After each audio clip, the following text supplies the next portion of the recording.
സുരേഷ് ഗോപിയും ജോൺ ബ്രിട്ടാസും ഇരുവരുടെയും രാജ്യസഭയിലെ പ്രകടനമാണ് ഇപ്പോൾ സോഷ്യൽ മീഡിയ ട്രെൻഡ്. വഖഫ് ബില്ലിന് ചൊല്ലി തുടങ്ങിയ ചർച്ച പരസ്പരം രാഷ്ട്രീയ തർക്കമായി സിനിമ ചർച്ചയായി മാറി.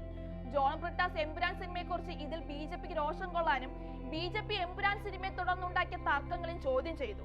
പിന്നാലെ സുരേഷ് ഗോപിയും എത്തി സിനിമാ ലിസ്റ്റുമായി. അദ്ദേഹത്തിന് TP51 എന്ന സിനിമ റിലീസ് ചെയ്യാൻ ധൈര്യമുണ്ടോ? ലെഫ്റ്റ് റൈറ്റ് ലെഫ്റ്റ് എന്ന സിനിമ റിലീസ് ചെയ്യാൻ ധൈര്യമുണ്ടോ?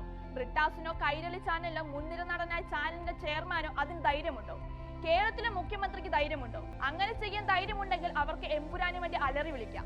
മാത്രമല്ല, ഞാനാണ് നിർമ്മാതാക്കളെ അങ്ങോട്ട് വിളിച്ച ക്രെഡിറ്റ് കാർഡിൽ നിന്ന് എന്റെ പേര് നീക്കം ചെയ്യാൻ ആവശ്യപ്പെട്ടത്. അതാണ് സത്യം. ഇത് തെറ്റാണെന്ന് തെളിയിക്കുകയാണെങ്കിൽ എന്ത് ശിക്ഷ ഏറ്റുവാങ്ങാനും ഞാൻ തയ്യാറാണ്. ചിത്രത്തിൽ സീൻ കട്ടിംഗ് നിർമ്മാതാവിന്റെ നായക നടന്റെയും സംവിധായകന്റെ തീരുമാനമാണ് എന്നായിരുന്നു സുരേഷ് ഗോപിയുടെ ചോദ്യവും ഉത്തരവും. സംഭവം എന്തായാലും വഖഫ് ബില്ല് രാജ്യസഭയിൽ പാസ്സായതിനു ശേഷം സുരേഷ് ഗോപി മുൻപത്തെ ഹീറോ ആണ്. മാത്രമല്ല, വഖഫ് ബില്ലിനൊപ്പം തന്നെ ചർച്ച ചെയ്യപ്പെടുകയാണ് ജോൺ ബ്രിട്ടാസിന്റെ സുരേഷ് ഗോപിയുടെ തർക്കം.